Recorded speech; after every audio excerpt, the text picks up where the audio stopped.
Rain hit the windshield in sheets. Marcus sat rigid behind the wheel of his black Range Rover engine, idling, staring at the traffic light through the downpour.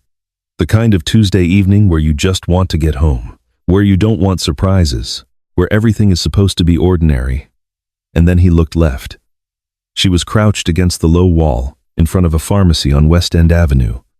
A cardboard sign propped beside her, a paper cup extended in one trembling hand toward anyone who'd slow down enough to look. Marcus looked, and the world came to a complete stop, even through the grime, even through 3 years and whatever nightmare had swallowed her whole. That face. He knew that face the way he knew his own reflection. The line of her jaw, the particular way she tilted her head, the green eyes he'd once woken up next to every morning and told himself he'd stopped missing. Cora, his ex-wife, the woman who had signed divorce papers and vanished without a single word of explanation, leaving him alone with a 2-year-old son and a silence so loud it had been ringing in his ears for 3 years straight. She was begging on a street corner in the rain. The light turned green. Cars behind him started honking. Marcus didn't move. He couldn't. He sat there for 5 full seconds, then threw the Range Rover into park in the middle of West End Avenue, hazards flashing, and got out into the storm. Cold rain soaked through his suit jacket in seconds.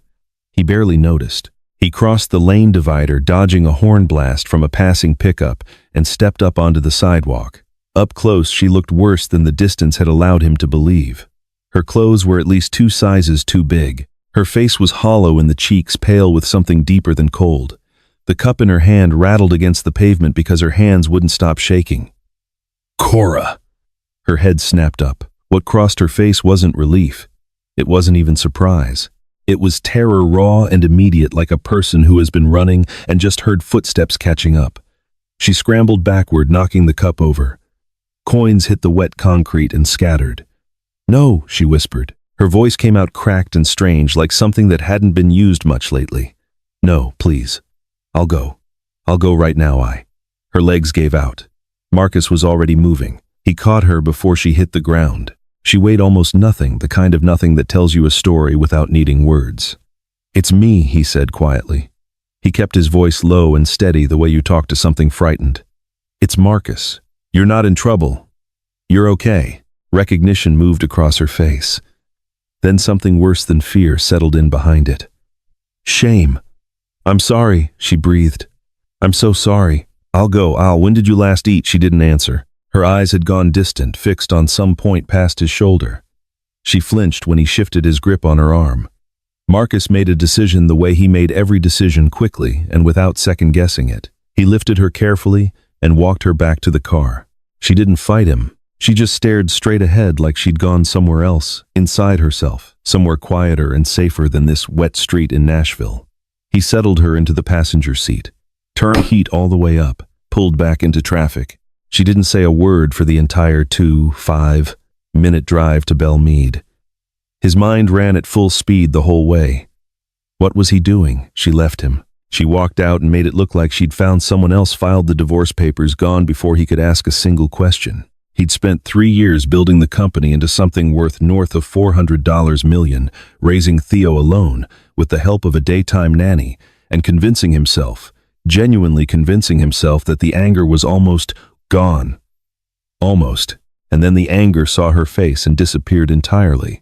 Because the woman sitting next to him, soaking wet and barely conscious, had not been living some better life without them. Whatever happened to Cora in 3 years, it was not better. The gates to the estate opened automatically. He heard her breath catch as the property came into view. 8 bedrooms, 6 bathrooms, the guest house beyond the garden, the old oaks lit up by landscape lighting. She'd actually designed herself years ago, before everything broke. She hadn't seen it like this. He'd expanded it after she left. "Your son," she whispered. The first real sentence she'd managed. "He's at my mother's tonight," Marcus said. Something in her face went slack with relief. Inside, he led her to the guest suite on the first floor. She moved carefully, one hand trailing along the wall like she needed the anchor. Clean towels in the bathroom. "There are clothes in the closet. Theo's nanny leaves things here. Sometimes they might fit. And I'm calling a doctor." Her head snapped up. "Please don't. You need medical attention." "I'm not asking." He was already dialing before she could argue. Dr. Renata Osei arrived in under an hour. Marcus paced the hallway while the examination happened. The house felt very large and very quiet. The door opened. Dr. Osei stepped into the hallway and pulled it mostly shut behind her. She spoke low and direct. That was her way, always had been. She's severely malnourished, dangerously underweight, anemic. Her body shows signs of prolonged cold exposure and chronic stress. I've started an IV line. She paused. She can talk physically. But Marcus, that woman has been through serious trauma. She has all the markers of severe anxiety, possibly PTSD from a sustained threat environment. A beat. Be gentle. I mean that. After the doctor left, Marcus knocked softly and went in. Cora lay against the pillows with the IV line running into her arm. She'd showered. Her dark hair was damp against the white pillow. Without the grime and the rain and the terror, he could see her face clearly for the first time in 3 years. She was still her. Older, haunted, carved down by whatever she'd been through, but her. Thank you, she said to the ceiling. Not to him. To the ceiling, like she couldn't quite manage looking at him yet. For helping me. I'll leave as soon as I can walk straight. You're not leaving. A pause. Her eyes finally moved to his. That same shade of green he'd spent 3 years trying to forget. I can't stay here. Why not? Because I don't deserve your kindness. Her voice barely made it out. Because I ruined everything. Marcus pulled a chair to the edge of the bed and sat down. I spent 3 years being furious at you, he said. 3 years replaying every conversation, trying to figure out what I missed. 3 years sitting on the edge of Theo's bed trying to explain why his mother wasn't there. He watched her flinch. Kept going. But I looked at you out there tonight and I realized whatever happened to you these past 3 years, you weren't living a good life somewhere. You weren't happy. You weren't free. Tears slid down her face. She didn't wipe them. So, I need to understand, Marcus said. Why did you leave and how did you end up on that street? The silence stretched long enough that he thought she'd close her eyes and refuse. Then she spoke. I thought I was protecting you, she whispered. I thought if I stayed, someone was going to kill me, and that whoever wanted me dead wouldn't stop at me. Marcus felt something drop through the floor of his chest. What are you talking about? Cora closed her eyes. Not tonight. I can't. Not tonight. He wanted to push. Every part of him wanted to push. But Dr. Osei's voice was still in his head. Be gentle. Okay, he said. Get some rest. We'll talk when you're ready. He was almost to the door when she spoke again. Is he okay, Theo? Is he happy? Marcus turned back. He's a great kid. Smart and loud and completely fearless. He asks about you sometimes. A sound came out of her that wasn't a word. She covered her face with both hands. Her shoulders shook in silence. Marcus left her to it. Some grief needs privacy. He climbed to his own room and sat on the edge of the bed. The rain had slowed to a mutter. His ex-wife was downstairs hooked to an IV, terrified of something he couldn't see yet. She'd said someone wanted to kill her. She'd said she'd left to keep Theo safe. He pulled his phone out and scrolled to a contact he hadn't used in 2 years. Jack Terrell, private investigator. Former Nashville PD, 20 years. The kind of man who found things people didn't want found. Marcus typed, need to meet, urgent. Money is no object. The response came in 4 minutes. Tomorrow, 9 a.m. My office, on Demondbrunn. Marcus set the phone down. Somewhere below him, the woman he'd never fully stopped loving was lying awake in the dark, afraid of shadows he couldn't name yet. But he was going to name every single one of them.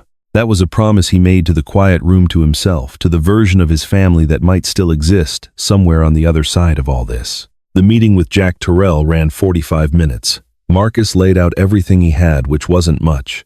A wife who vanished 3 years ago, a vague threat she'd mentioned the night before, 3 years of silence, and a woman who looked like the streets had tried to erase her. Terrell listened without interrupting, taking notes in a small spiral pad. When Marcus finished, the investigator leaned back. I'll need access to your home. Security records from 3 years back if they exist. Any correspondence between your wife and outside parties before she disappeared. Phone records if you can get them. And I'll need to talk to her eventually. She's not ready. Terrell studied him without expression.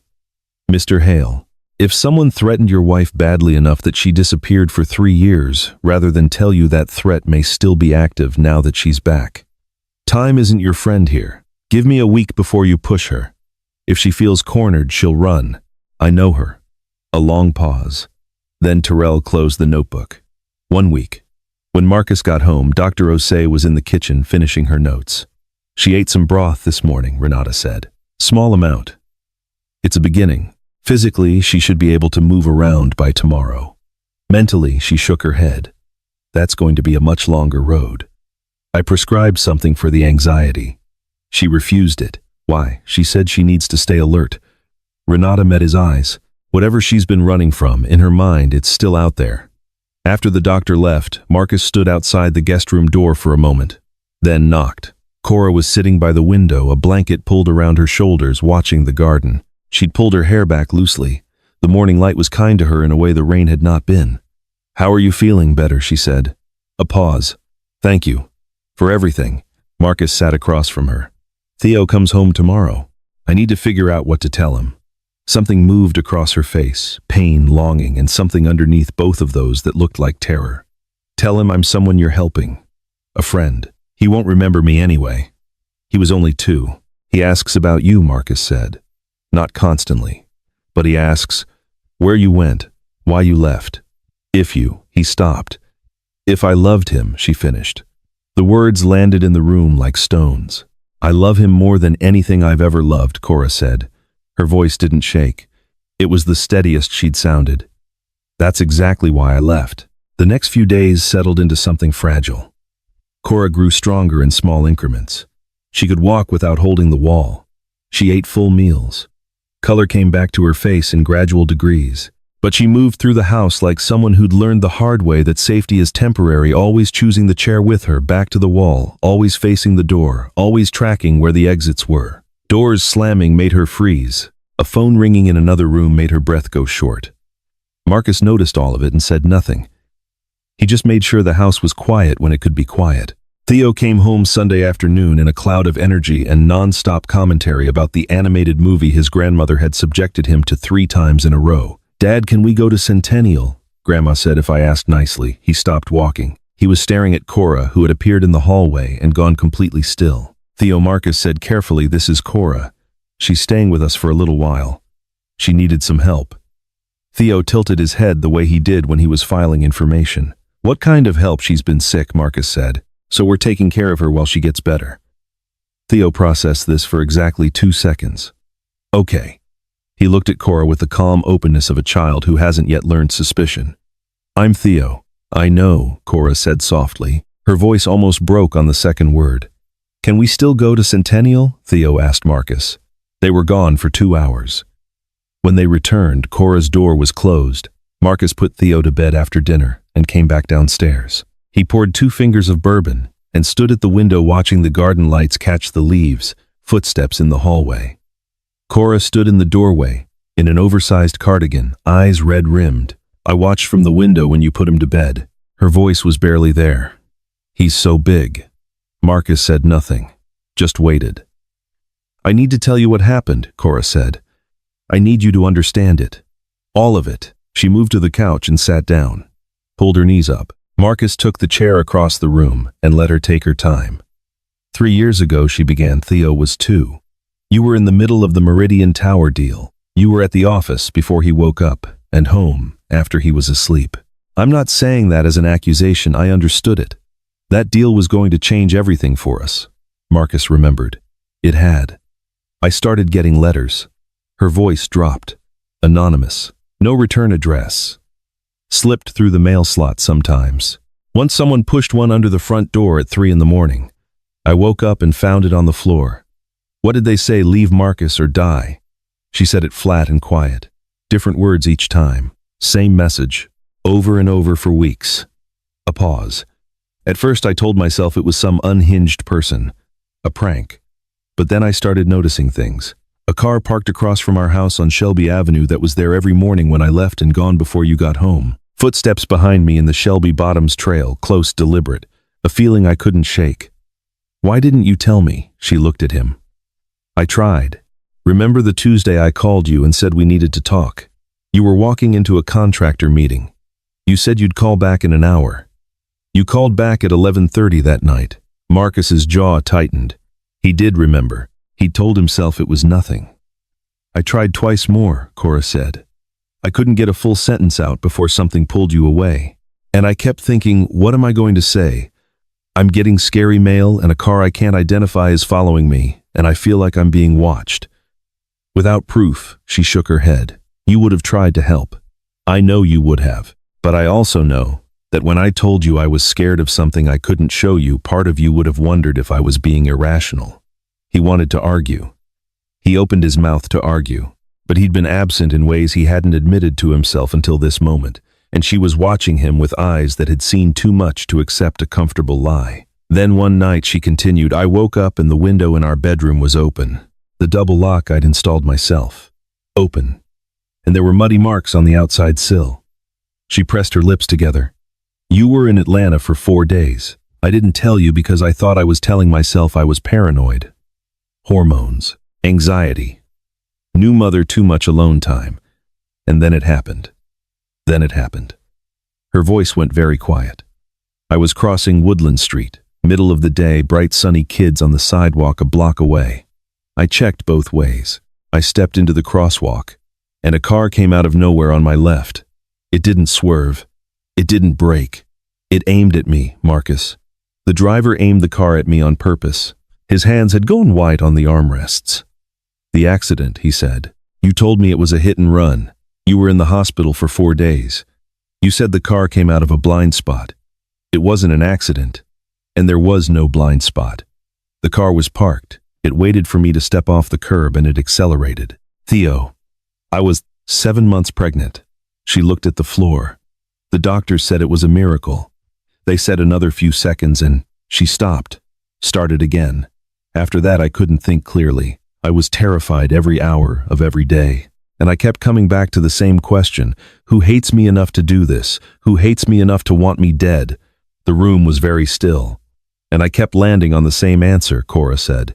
Your assistant, Diane. Marcus felt the name land like cold water. Diane has been with me for 7 years, he said carefully.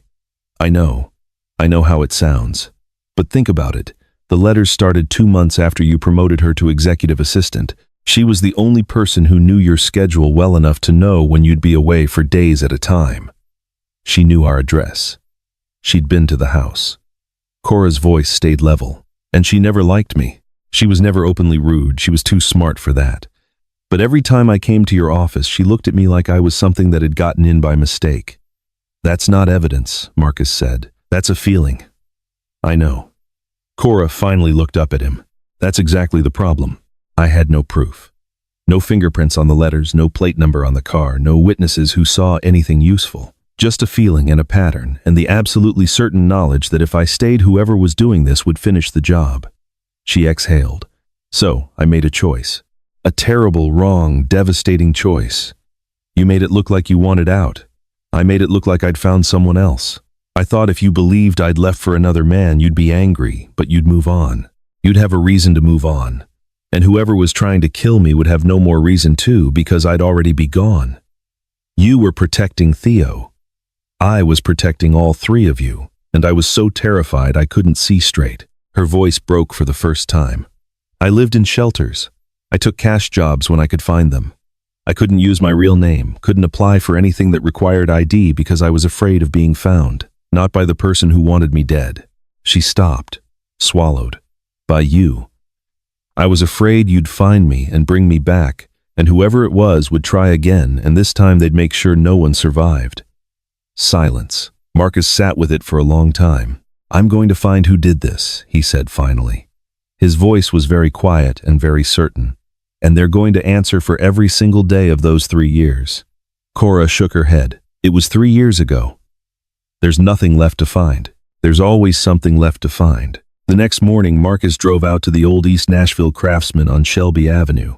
He and Cora had bought it together 7 years ago, before the company took off, before Belle Meade, before any of it. 2 bedrooms, a slanted porch, a garden she designed herself with salvaged brick and climbing roses. He'd been meaning to sell it for 2 years. The realtor kept nudging him. Clearing out the interior was the last thing standing between him and the closing. He unlocked the front door and stepped into stale air and gray light. Furniture under sheets, boxes along the walls.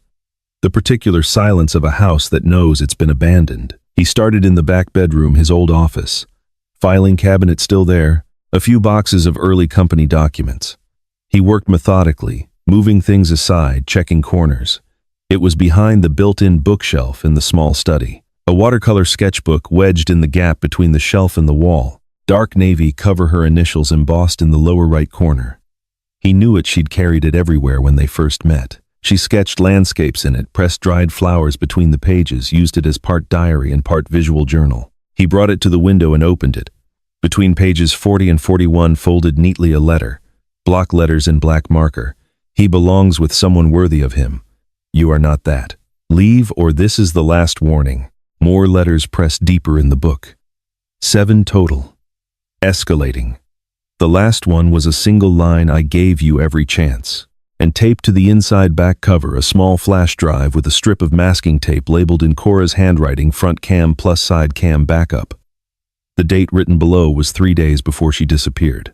Marcus's hands were steady as he put the sketchbook in his jacket pocket and walked back to the car. His home office had a forensic-grade monitor setup he used for reviewing architectural renders. He connected the drive and waited. Old footage. Grainy and compressed, the timestamp stuttering slightly. He fast-forwarded through hours of empty street footage. Then a car parked across from the house on 3 separate mornings, engine off driver's side, just barely in frame. He marked each clip. Then the crossing. Woodland Street midday.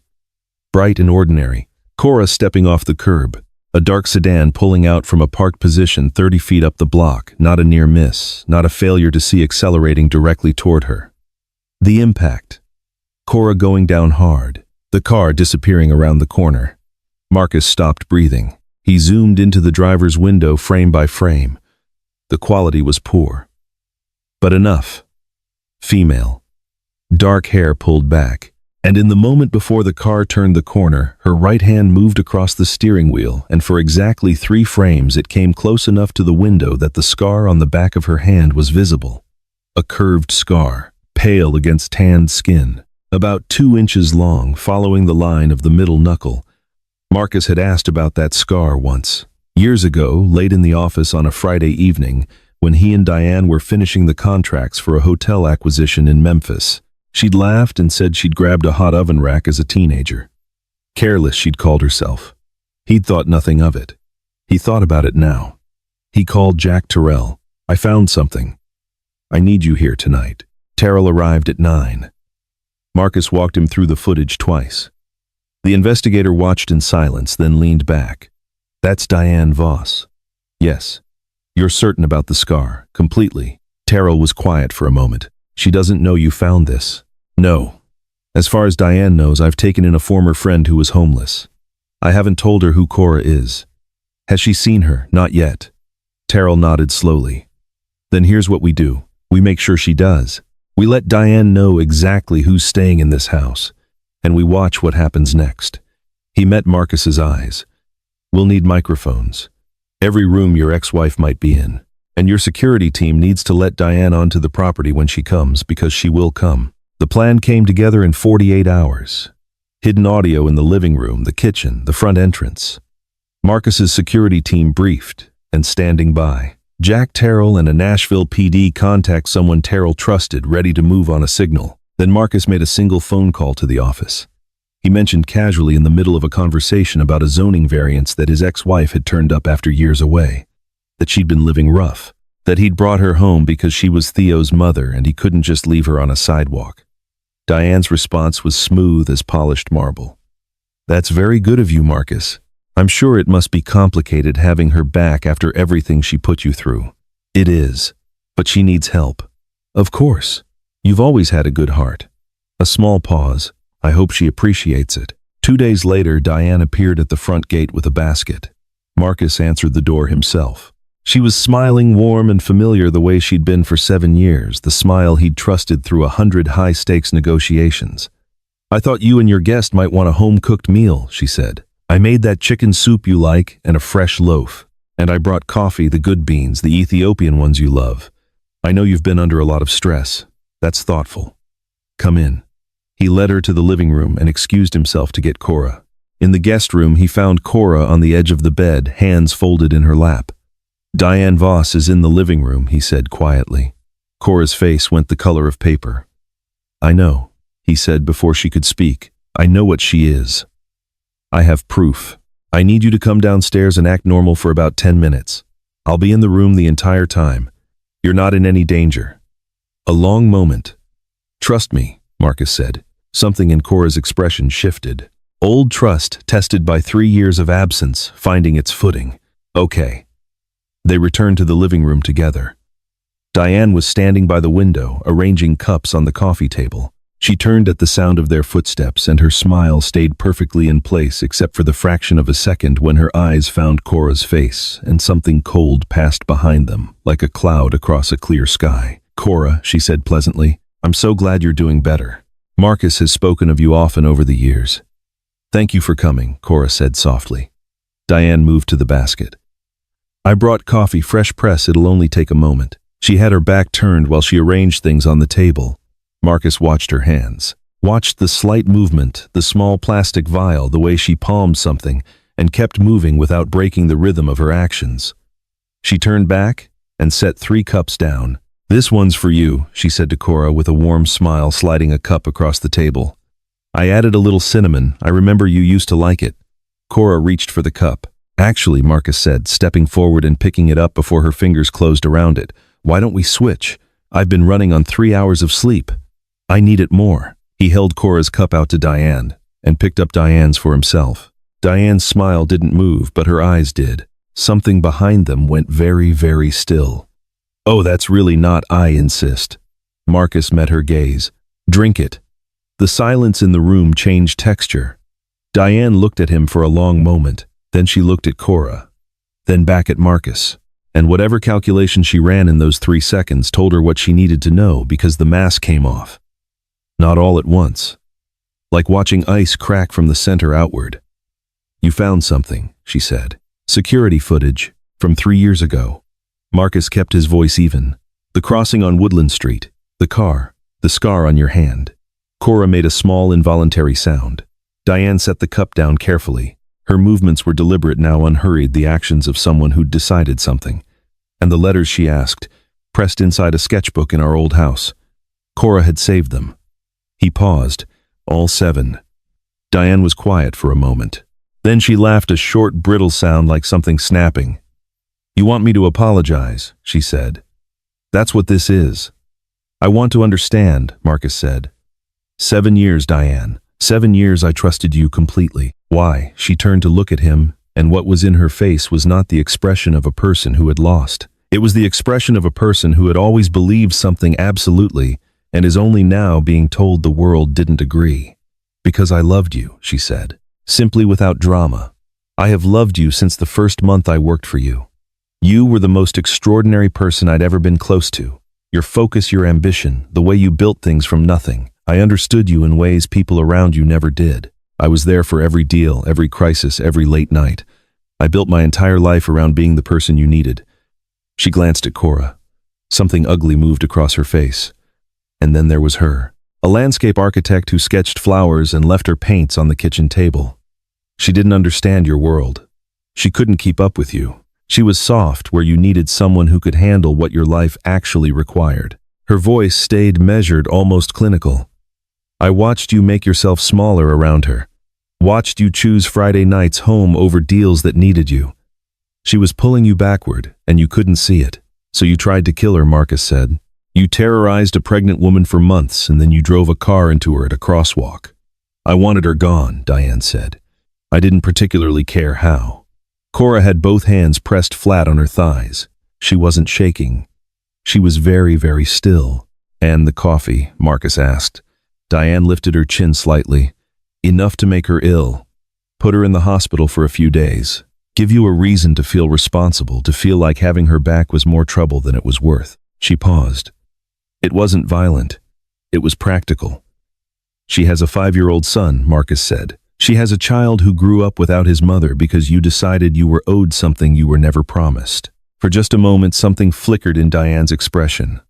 Not remorse. Something closer to recalibration, the realization that the story she'd told herself for 7 years had a reality she'd refused to include.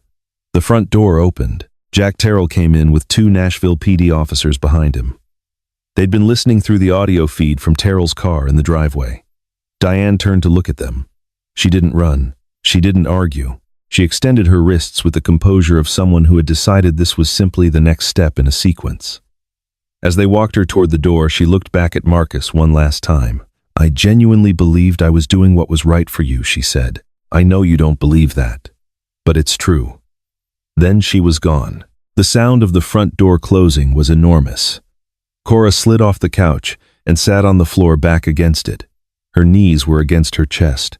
Her whole body was shaking in fine, silent tremors. Marcus sat down beside her on the floor. She didn't pull away, but she didn't lean in either, just sat with him in the strange quiet after the storm. "It was real," she said finally. "All of it was real. I wasn't paranoid. I wasn't losing my mind. Someone actually I know," he said. "I know. And I'm sorry. I'm sorry. I wasn't paying close enough attention to see it then. You couldn't have known.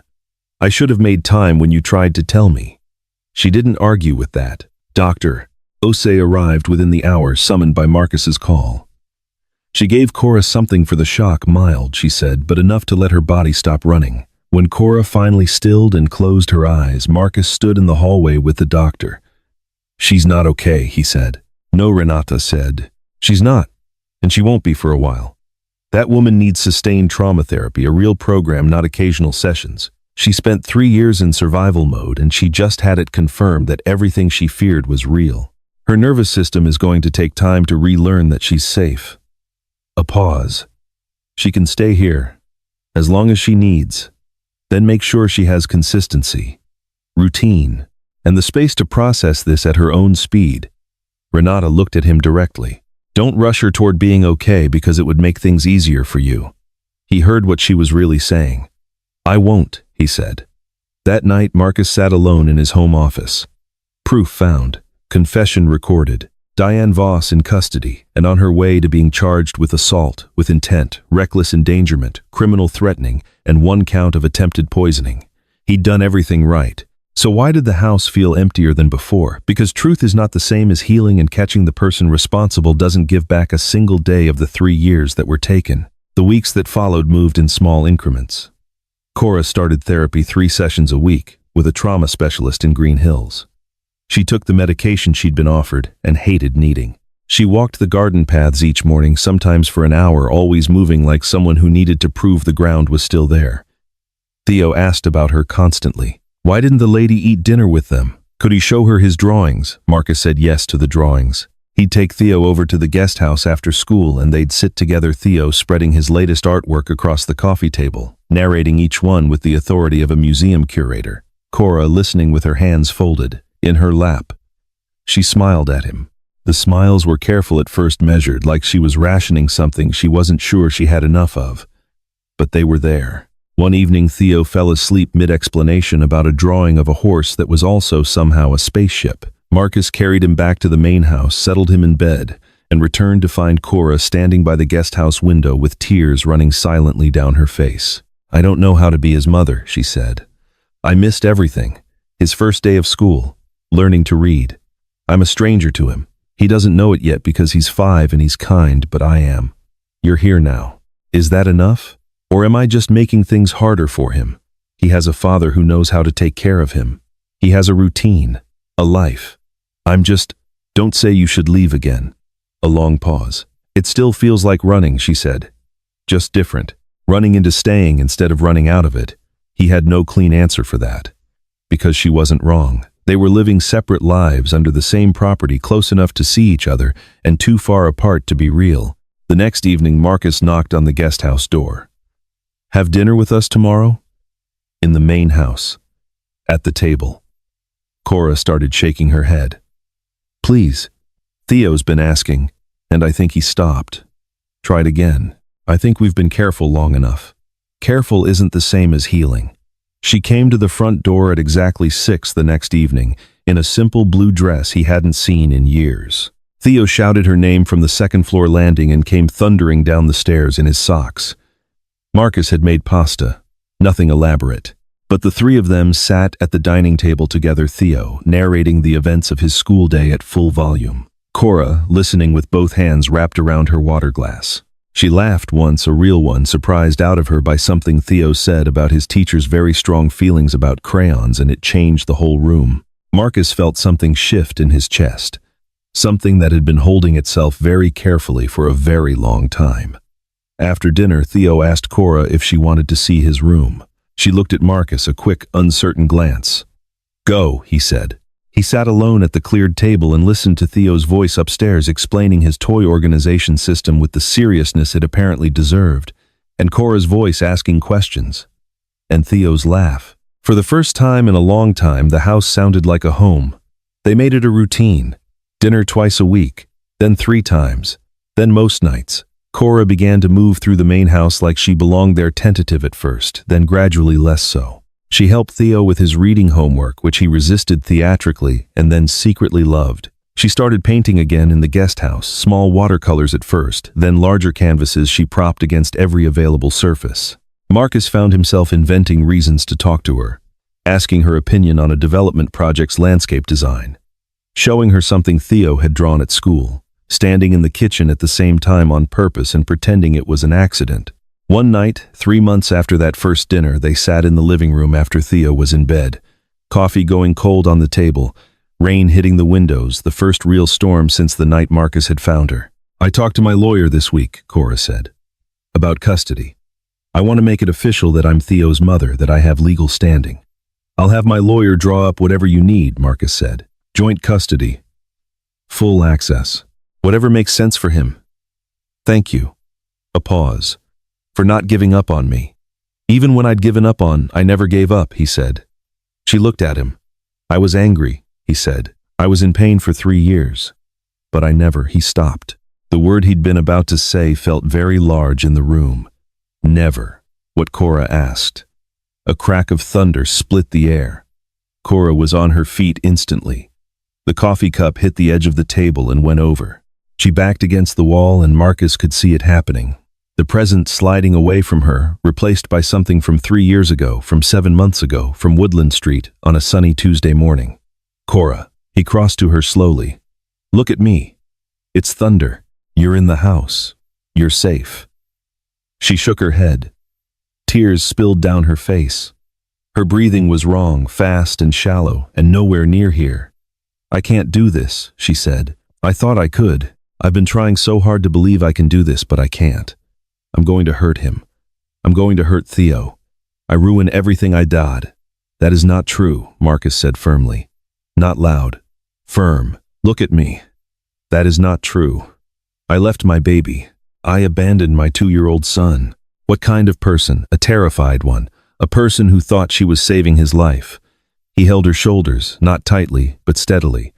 "You made a wrong choice. You made it out of love. Those 2 things are both true at the same time.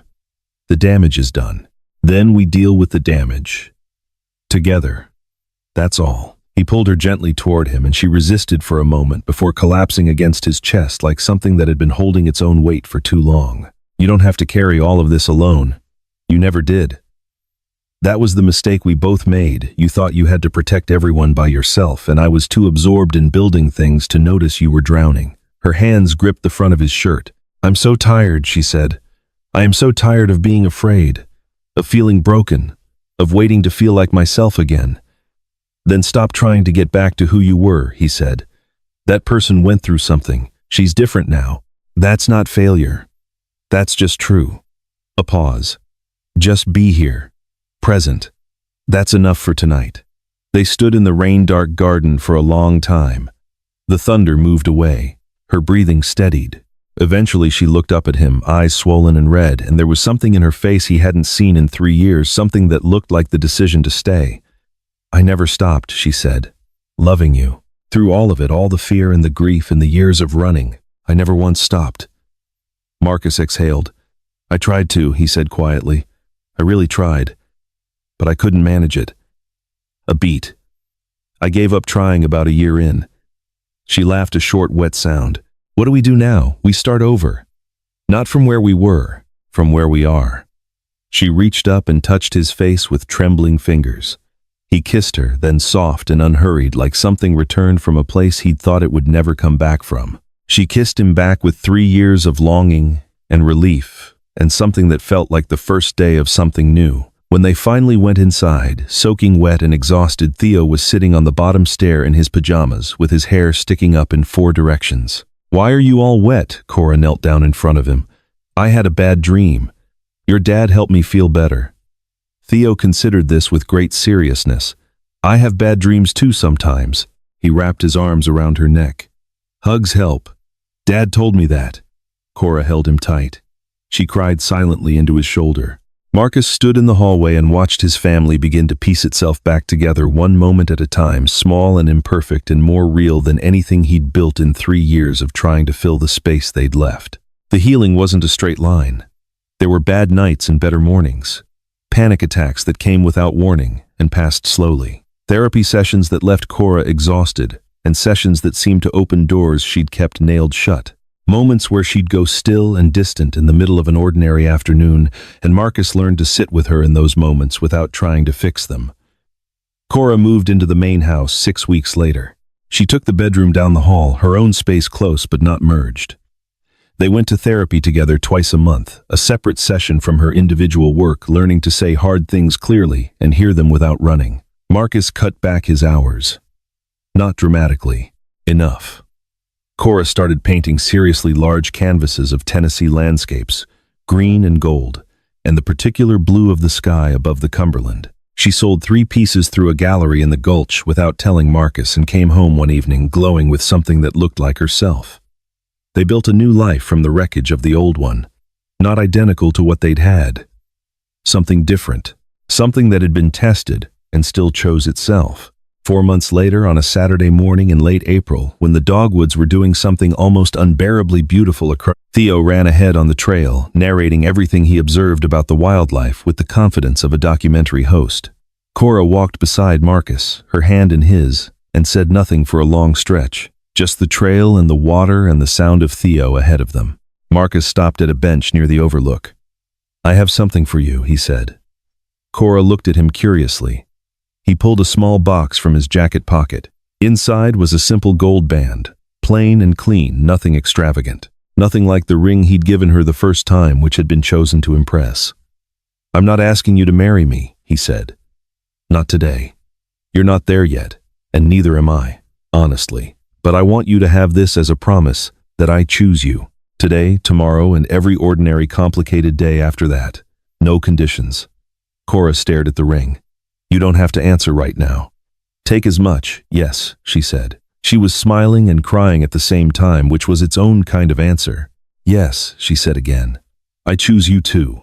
Every day." He slipped the ring on her finger. They sat together on the bench while Theo discovered a turtle near the water's edge and announced this to the entire park. Not married, not fully whole, but together. And together was enough. 3 months after that, they were. A small ceremony in the estate garden, 40 people, the dogwoods long past, but the roses at their fullest. Theo served as ring-bearer in a navy suit he'd agreed to wear only after significant negotiation, and beamed with a pride so complete it was almost hard to look at directly. Marcus's mother stood in the second row with tears on her face. She'd asked to speak to Cora privately, the week before, an hour in the garden, just the two of them. Marcus had watched from the window and not interfered. He didn't know everything that was said, only that afterward his mother had held Cora's hands for a long moment before letting go, and Cora had come inside with red eyes and something lighter in her shoulders. The vows were simple, no elaborate speeches, just 2 people who had found each other twice, promising to keep choosing the harder, better path. Afterward, Marcus found Cora standing alone by the stone fountain at the edge of the garden. Her bouquet was in her hand. She was looking at the water. "Thinking about running," he said. She turned to him with a smile, full and unguarded, the smile he'd fallen in love with at a backyard party in East Nashville 11 years ago. "No," she said. "Actually, for the first time in a very long time, I'm not thinking about it at all." She held up a folded piece of paper. "This came this morning, from Diane." Marcus took it carefully. A short letter, Diane's handwriting, brief and plain, an acknowledgement of what she'd done, something approximating an apology without making any claim on forgiveness. "Are you going to respond eventually?" Cora said. Not because she deserves it. Because I don't want to carry the anger anymore. It's heavy. A pause. I'd rather put that weight down and use the hands for something else. Marcus pulled her close. Across the garden, Theo had found a gap in the rose hedge that led to the open lawn and was teaching two of the guests' children to do cartwheels. Badly, but with tremendous enthusiasm. The sun was finishing something golden and unhurried over Belmead. That night, after the guests had gone and Theo had been put to bed with extraordinary difficulty, the three of them ended up on the porch, Swing and the warm, dark Theo, wedged between his parents, fighting sleep with everything he had. "Tell me how you and Mom met," he said. "The real story." "Grandma says there's a real story." Marcus and Cora looked at each other over his head. "The real story has some complicated parts," Marcus said. "Parts we'll tell you when you're older. Tell me the good parts." Cora leaned her head on Marcus's shoulder. "Once upon a time," she said, "there was a man who lost something he loved more than anything. He thought it was gone forever. He spent a long time being sad about it and pretending he wasn't. Then one night Marcus picked up in the rain, he found it again, and he realized that some things are worth every hard thing you have to walk through to get them back." "What did he find?" Theo murmured, already half asleep. Marcus looked at Cora. She smiled. "His family," she said. "He found his whole family." Theo made a small sound of satisfaction and went fully asleep, utterly trusting between the two people who loved him most in the world. Marcus reached across and took Cora's hand. She squeezed back. Not perfect, not without scars, but here and choosing to stay and learning slowly, stubbornly together that staying is the bravest thing. There's a particular kind of courage that doesn't look like courage from the outside. It's the courage of someone who was failed, who was frightened, who made the wrong choice for the right reasons and then showed up anyway. Showed up imperfect and damaged and not sure they deserved to be there. If you've ever felt like the damage you carry disqualifies you from the life you want, from the people you love, from the chance to try again, this story is for you. Healing isn't linear. Trust isn't rebuilt in a single conversation. Families don't reassemble because the problem gets solved. They reassemble because two people or three or however many decide every single morning to try again. You are not too broken to be chosen. You are not too late to come home. The most beautiful things that last are the ones that learned how to hold together through the breaking.